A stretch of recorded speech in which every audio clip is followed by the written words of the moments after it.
Because I had already started a career and I had made this switch. And so at that point, I started school and I didn't sell my house and just jump right in. We took baby steps to see if I was going to be able to do this. Financially mapped out how it was going to be done. And so again, night school for the 3 years was a huge financial piece. Because at that point, I had already been out of my parents' house, and I didn't qualify for any financial aid. So it was not the best decision that I could have made, but I didn't know what I wanted to do coming right out of school, and I really despised school, to be honest with you, at that time. And so I was like, I'm not doing this. So no, and then once I sold my house, they were like, this is what we're doing.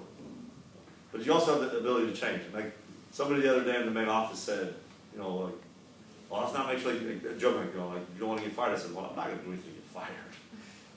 But I also am not so nervous about losing my. I can find another career. I've got a skill set that I'm not concerned about that. I've done other things besides education. Does that answer your question? I don't know. Yeah. But I think it's good to have a backup plan when you're first coming out. I think it's really solid to look financially. For me, it was like having a plan is great. How is this going to impact me in 40 years? What kind of debt am I going to be accruing? How do you stay sane? Stay sane? Yes. That's a tough one. I'm not the best at that. I'm pretty honest with people about that. I try to get up and go to the gym 3 days a week. We have started a competition with my daughters because I wasn't doing it very well, so now they hold me accountable. So they work out 10 minutes 3 times a week. Dad goes to the gym 3 times a week in the morning. I have to go in the morning. If I don't, whoever does it has to buy ice cream. Oh. I lost out of the second week. And so last night they got their ice cream. They were hilarious because they were like, well, you still get a bite. I said, no, I don't get a bite. I didn't do what I was supposed to do. But they're helping me on a little bit of accountability. My oldest daughter and I are going to start meditating. I have to have people help because if I try to just do it on my own, I'll fail. How old are your children? 10, gonna be 9, here in about 5 days. She got to count on my phone, 5 days. And then she'll be 7 here in about 2 months. Oh, cool. So, I do have a plant. They got me some rocks in Hawaii. And a big goal is to keep that thing alive. and if you know me, I don't process, I'm not going to plant that, whatever. But they're a lava rock, they're beautiful, I have to water 2 times a week. I have to check things. And so my goal is to keep that alive, which helps keep me sane. Like coming to work and not just go, like deposit and say, wait a minute, you got to keep it alive. So. What are some goals you have for Max? That is a really, so data-wise, those are already posted. We want everybody to be successful, and that looks different. Now, part of what we have to be accountable to, and I don't mind this is a part of the job I don't mind, even though I don't buy into this doesn't define how we are, but we are partially defined by our numbers. People will make judgments, people will make financial decisions, people will make determinations to send their students here, staff will make determinations, whether they're coming based off of somebody. So graduation rate matters, attendance matters, those sorts of things are lead measures into something what I think is bigger.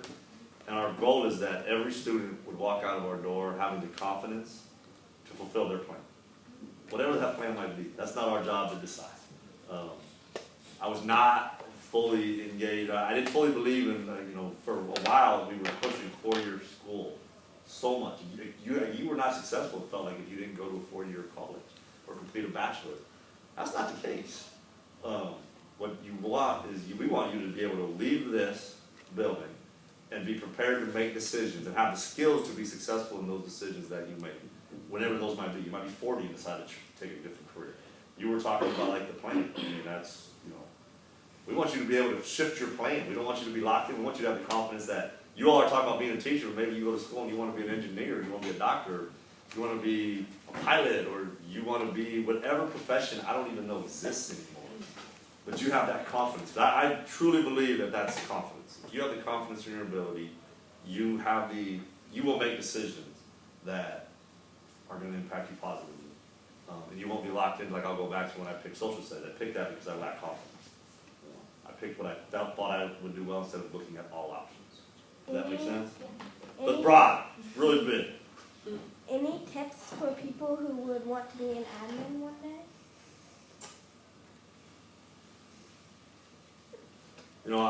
That's when I don't, in part, because I'm new to this. I've only been an admin now for 5 years.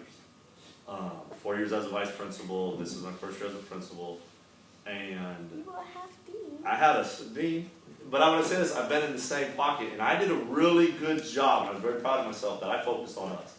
I did not network and figure out what other, like I would look at what other schools were doing that could help us, but I never looked at the personality, like how they were doing. I do that more now.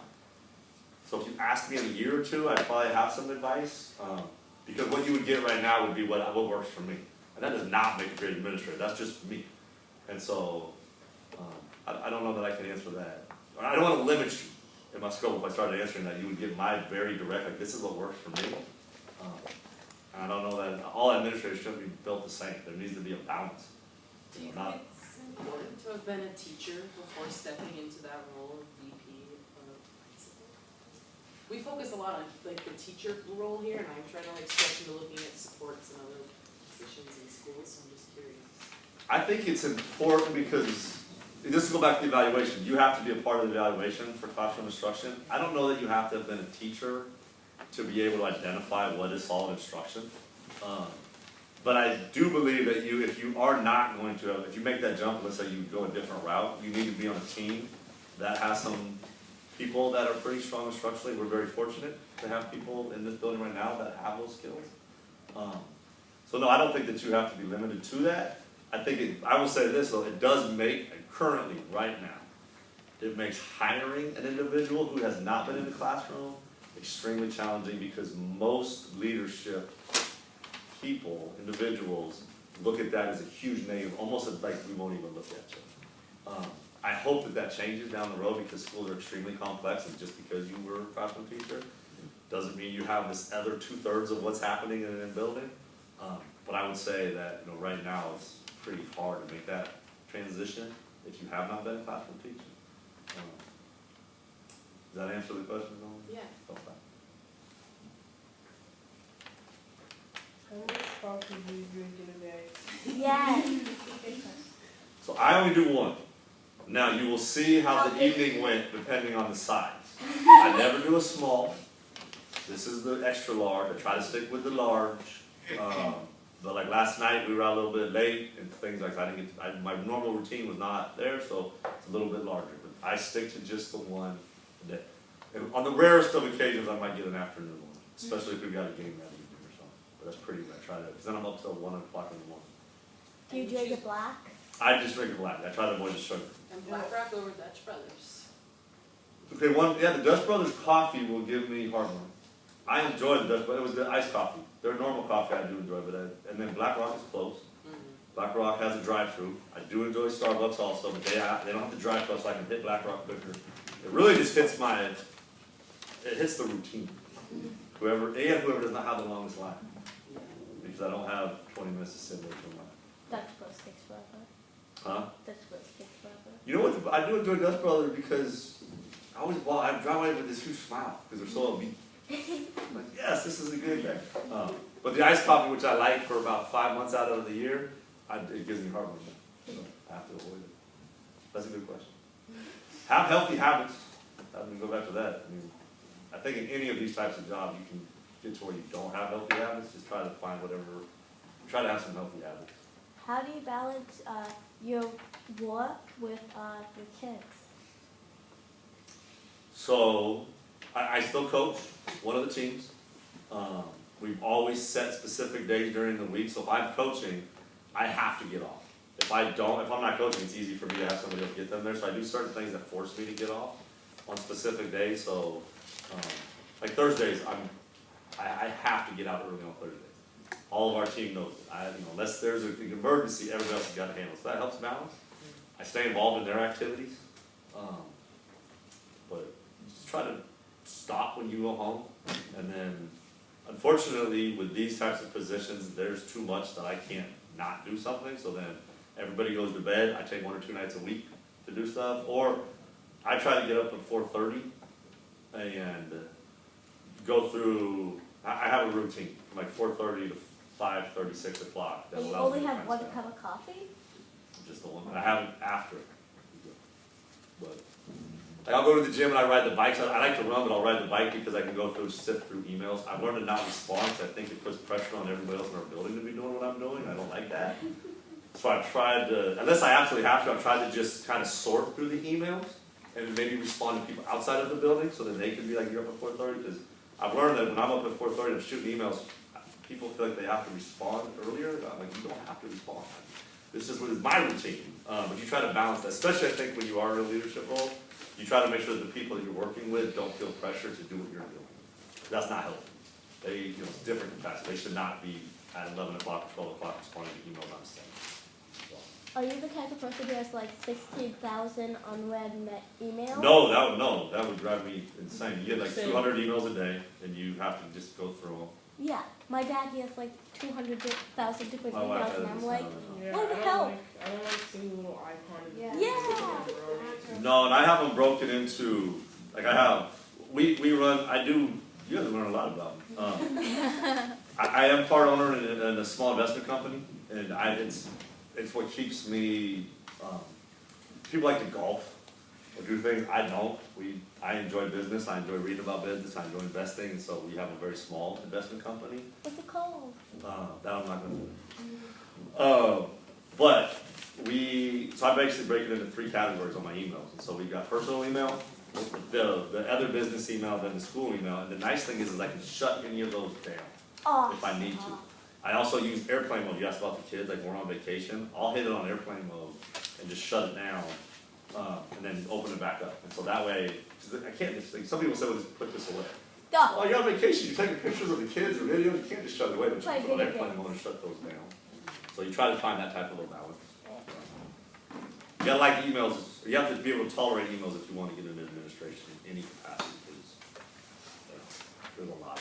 But balance is key, otherwise you have a 3.5-year-old like me who pretends it works. That's her play. She pretends to open up a laptop. They just It charge has for to it. work. I'm like, this is a problem. So, are there any other questions you guys want to, we've got ELT schedule, which always kind of puts me in a tizzy with the smaller amount of time. Anything else we brainstorm in class? Can we give a round of applause to Skyles? You guys did a great job, thank you. Thank you. Very welcoming Thank you. way to do this. I felt very comfortable.